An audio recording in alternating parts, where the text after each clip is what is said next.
786 News Channel Media. Your voice, our report.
Mahashivratri పర్వారి ఆశీస్సులు ఉండాలని మనస్ఫూర్తిగా కోరుకుంటూ రాష్ట్రాన్ని అన్ని విధాల ముందుకు నడిపిస్తున్నటువంటి కూటమి ప్రభుత్వ అధినేత నారా చంద్రబాబు నాయుడు గారి మీద, యువనేత నారా లోకేష్ గారి మీద ఆ భగవంతుని ఆశీస్సులు ఉండాలని చెప్పి మనస్ఫూర్తిగా కోరుకుంటూ మరొకసారి అందరికీ మహాశివరాత్రి శుభాకాంక్షలు. అందరికీ నమస్కారం. ఈరోజు నెల్లూరులో వెలసిన భువనేశ్వరి సమేత మూలస్థానేశ్వర ఆలయంలో మన రాష్ట్ర మంత్రివర్యులు శ్రీ పొంగూరు నారాయణ సార్ గారు ఇక్కడికి వచ్చి స్వామివారిని ఆ నెల్లూరు ప్రజలు బాగుండాలా అని స్వామివారికి ప్రత్యేక పూజలు చేసుకొని ఈరోజు ఇక్కడ జరుగుతున్న ఏదైతే ఉత్సవాల్లో భాగంగా ఈరోజు స్వామికి ఎలా జరుగుతున్నాయి, క్యూ లైన్లు ఎలా ఉన్నాయి, సారు ఒక నిర్దిష్ట ప్రణాళిక మా గీయటం జరిగింది. దానికి తగ్గట్టుగా మేము ఈరోజు దాదాపుగా ఇక్కడ 30,000 మంది భక్తులను ఎక్స్పెక్ట్ చేసాము. ఆ భక్తులకి ఎటువంటి ఇబ్బంది లేకుండా చూసుకుంటూ దాదాపుగా 3 క్యూ లైన్లు ఏర్పాటు చేయడం జరిగింది.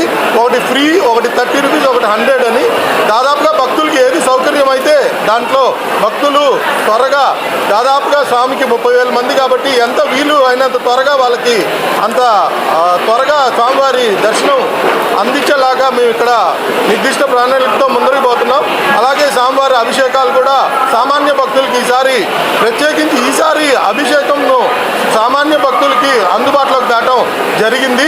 ఈరోజు రాత్రి ఎవరైతే భక్తులు రాదలుచుకున్నారో వాళ్ళందరికీ ఈరోజు స్వామివారి అభిషేకం ఫ్రీ టికెట్, అది ఎవరికి టికెట్ కొనాల్సిన అవసరం లేదు.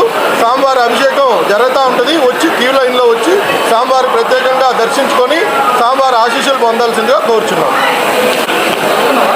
శివరాత్రి సందర్భంగా రాష్ట్ర ప్రజలందరికీ నా యొక్క శుభాకాంక్షలు. ఈరోజు శ్రీ భువనేశ్వరి మాత మూల స్థానేశ్వర స్వామి యొక్క టెంపుల్ని నేను మా యొక్క కుటుంబ సభ్యులందరూ కలిసి దర్శించుకోవడం జరిగింది. ఆ భగవంతుని ప్రతి ఒక్కరూ వారి ఆరోగ్యాలతో ఉండాలని, సకల ఐశ్వర్యాలతో ఉండాలని ఆ భగవంతుని ప్రార్థించడం జరిగింది. ఈరోజు ఒక చక్కటి బడ్జెట్ని నిన్న రాష్ట్రం బడ్జెట్ ప్రవేశపెట్టింది. గౌరవనీయ ముఖ్యమంత్రి గారు ఈ యొక్క రాష్ట్రాన్ని అన్ని విధాల ముందుకు తీసుకుపోతున్నారు. ఎవరైతే యువత ఉన్నారో ప్రతి యువతకి, ప్రతి కుటుంబంలో ఒకరు బిజినెస్ ఎంటర్ప్రెన్యూర్స్ కావాలని, ప్రతి ఒక్కరికి ఉద్యోగ అవకాశాలు కల్పించే విధంగా అనేక ఇండస్ట్రీస్ని రాష్ట్రానికి తీసుకురావడం జరిగింది. దాన్ని దృష్టిలో పెట్టుకొని చక్కటి బడ్జెట్ని పెట్టినారు. నేను అందరికీ ఒకటే చెప్పేది, ఏదైతే ఫైనాన్షియల్గా అన్ని విధాలుగా ఆర్థికంగా స్థితిలో రాష్ట్రాన్ని గౌరవ ముఖ్యమంత్రి గారు ఈరోజు ముందుకు తీసుకుపోతున్నారు. భగవంతుడి దయ వల్ల ప్రతి ఒక్కరూ అన్ని విధాల ఆర్థికంగా డెవలప్ కావాలని మరొకసారి వీడియో కనుక మీకు నచ్చినట్టయితే please like, share, follow, subscribe. పక్కనే ఉన్న బెల్ ఐకాన్ని ప్రెస్ చేయండి.